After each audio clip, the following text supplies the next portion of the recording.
अगर आप बिहार की राजनीति को थोड़ा भी समझते हैं तो आपके लिए बाहुबली का मतलब पता होगा। बिहार में बाहुबलियों का जिक्र हो तो गोपालगंज के बाहुबली सतीश पांडे का नाम सबसे पहले आता है। सतीश पांडे अब एक बार फिर सुर्खियों में है। दरअसल उन्हें करीब 15 साल पुराने एक मामले में बरी कर दिया गया है। जानकारी के मुताबिक करीब 1.5 दशक पूर्व गोपालगंज के जिला मुख्यालय स्थित यादवपुर चौक के पास ब्रजेश राय और उनके संबंधी अशोक राय की गोली मारकर हत्या कर दी गई थी।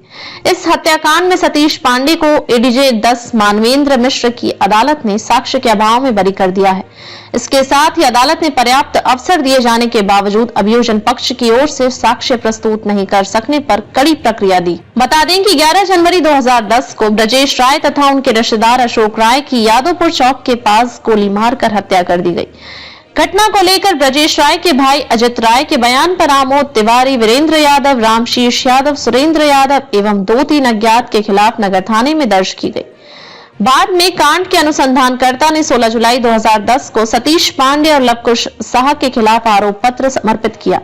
इस मामले में 3 मार्च 2016 को दोनों के खिलाफ आरोप गठन हुआ था। आरोप गठन के 8 वर्ष बाद तक भी अभियोजन पक्ष कोई साक्ष्य प्रस्तुत नहीं कर सका। अदालत ने अपने आदेश में कहा है कि 8 वर्ष की लंबी अवधि बीत जाने के बाद भी अभियोजन की ओर साक्ष्य प्रस्तुत करने में रुचि नहीं दिखाई गई। कांड के आईओ ने अनुसंधान के दौरान मृतक ब्रजेश राय की पत्नी प्रतिभा राय, गिरफ्तार शंभू मिश्रा तथा ओम प्रकाश मिश्रा के स्वीकारोक्ति बयान के आधार पर सतीश पांडे को भी अभियुक्त बना दिया गया था।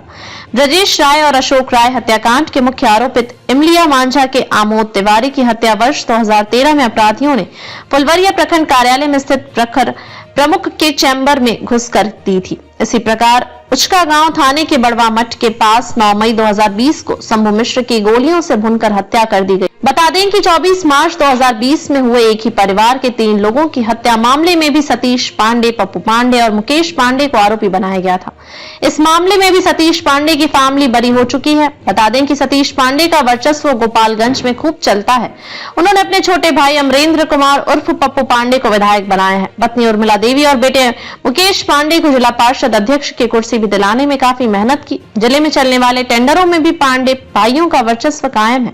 सतीश पांडे पिछले 2 दशक से अपराध की दुनिया में खूब सक्रिय हैं। शुरुआती दौर में इनकी बिहार पुलिस में भर्ती हुई थी, जिसके बाद कई सालों तक ये सिवान के जिलाधिकारी के अंगरक्षक रहे। बाद में सिवान के ही पूर्व सांसद स्वर्गीय जनार्दन तिवारी के भांजे और अपने परम मित्र अभय पांडे की हत्या के बाद सतीश पांडे ने अपराध की दुनिया में कदम रखा और फिर आगे बढ़ते गए, जहां से उनका लौटना मुश्किल था। इन पर बिहार सरकार के मंत्री रहे बृज बिहारी प्रसाद के हत्याकांड के अलावा कई और नरसंहार व हत्याओं के मामले दर्ज थे। कभी 2 लाख रुपए के इनामी अपराधी रहे।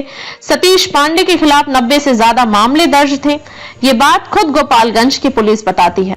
बिहार और उत्तर प्रदेश पुलिस के लिए लंबे समय तक वंचित रहे सतीश पांडे ने वर्ष 1990 और 1995 में गोपालगंज के बरौली विधानसभा क्षेत्र से चुनाव भी लड़ा था, लेकिन उन्हें हार मिली। बचपन में पहलवानी का शौक रखने वाले सतीश पांडे पहलवान के नाम से भी जाने जाते हैं। सतीश पांडे और सिवान बाहुबली मोहम्मद शहाबुद्दीन के बीच रेलवे रैक पर अपना दबदबा कायम करने और रंगदारी वसूलने को लेकर कई बार हिंसक झड़पें हुई हैं। इस वर्चस्व की लड़ाई में कईयों की जानें भी गई। उस दौर में शहाबुद्दीन की तूती बोलती थी, क्योंकि उस दौरान बिहार में लालू यादव की सरकार थी और मोहम्मद शहाबुद्दीन को लालू और उनके रसूख का खुलकर सहयोग मिलता था। लेकिन जैसे जैसे समय बदलता गया और 2005 में बिहार में तख्ता पलट हुआ, शहाबुद्दीन कमजोर होते गए और फिर सतीश पांडे का रेलवे के रैक पर पूरी तरह से साम्राज्य स्थापित हो गया।